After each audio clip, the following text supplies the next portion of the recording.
বাড়ি যতই অর্থ সম্পদ থাকুক না কেন, যে মা তোমাক ছোট থেকে কষ্ট করে বড় করছে, দাদির বেলায় যত নাটক তোমাদের, তুমি আমুক দেখে এত ভয় পাও। আম্মু দাদি ওই পাবে কান দেখে সবাই কইতাছে দাদি তুমি পান্তা দিছাও। তোর দাদি পান্তা ভাত দিছি, ওই পারাটা ঠিকই কয় পারতেছে, যেদিনকে ভালো মন্দ খাই সেদিনকে তো কয় না, আর কান দিতেছে না, নাক কানতেছে। জানোই যে দাদি বুড়া মানুষ, পান্তা ভাত খাইতে পারবে না। দাদি পান্তা দিছাও কে, তুমি খাইতে পারো নাই। ও আমি পান্তা ভাত খামু না? আমার বাপের বাড়ি কিসের না যাই পড়ছে, আর আমার বাপ মা ওই পান্তা ভাত ফালা দিছে, আস মুরগি কিলাইছে, আর আমি পান্তা ভাত খামু। তালি আমার দাদি পান্তা ভাত খাবো, তোমার কথা বোঝা যায়। তোর দাদি পান্তা খাবে না কেটে খাইব? তোর দাদি হচ্ছে ছোট লোক, ফকিন্নি। কি আছে তোর দাদির? আর আমার বাপের বাড়ি দেখগা জমি জমা অর্থ সম্পদের অভাব নাই।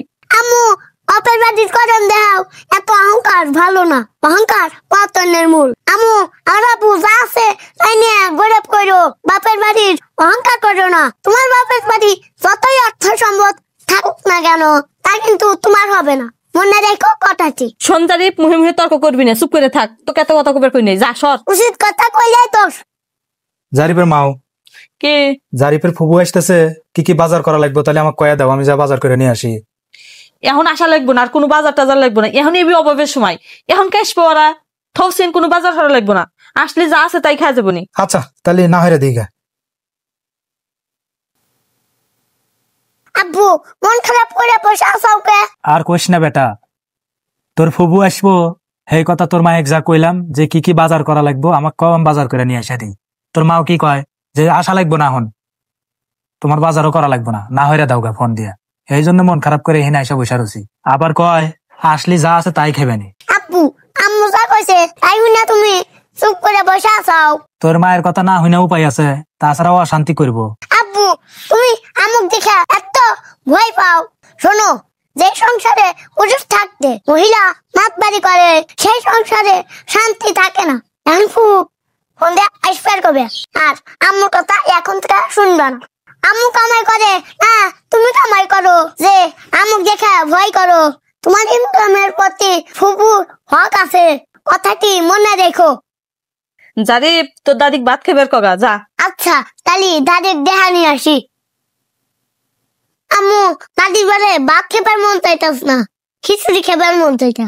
আল্লাহ ভালো করে তাদের জন্য খিচুড়ি রান্না দাও। এই যে হন, আমার মাথা ব্যথা হতেছে, আমি খিচুড়ি রান্না দিয়ে পারবো না, আর ভাত খাইলে খাইক, না খাইলে না খাইক। অত হাসতো কিসের? আম্মু মোবাইল টিপতাছাও, মাথাটা হইতাছে না তোমার। মা যদি খিচুড়ি খেতে চাইলানি তখন কি হইলানি? কি আবার হইলাম মানে? খিচুড়ি রান্না দিলাম মানে। নিজের ভাইয়ের বেলা তো পালাই পিছা, দাদির বেলায় যত নাটক তোমাদের। শোন জারিফ, তোর দাদির কাছে তুই যাবি না, তোর দাদি এগুলো শিখে দেয়, আর তুই পাকনা পাকনা কথা কস না। উচিত কথা কইলাই দোষ, তোমারও সামনে দিন আসতেছে। আপু তোমাকে একটু কথা কই। কি কথা কবে কও? আমার দাদি তোমার কাছে ভালো না, আমার নানি তোমার কাছে ভালো? তোর দাদির চেয়ে তোর নানি আমাকে বেশি ভালোবাসে। আমার নানি তোমার কিভাবে বেশি ভালোবাসে? তোমার নানির বাড়ি যখন যাই তখন তোমার নানি গরুর গোস্ত মুরগির গোস্ত বুনা বুনা করে আমাকে খাওয়ায়, আর এত আদর করে আপ্যায়ন করে। তোমার দাদি তো আমাকে দেখতেই পারে না, আর খাওয়া তো দূরের কথা। বাহ আবু, এত তাড়াতাড়ি তোমার মায়ের ভালোবাসা ভুলে গেলা। যে মা তোমার ছোট থেকে কষ্ট করে বড় করছে, সেই মা পর হয়ে গেল। যে মা নিজে না খায় তোমার খাওয়াইছে, সেই মা তোমার কাছে পর হইলো। তোরা তো বোঝা লাগবো না। বুঝবো না মানে? সেজন্য দাদি ভালো না বসে নানি ভালোবাসো।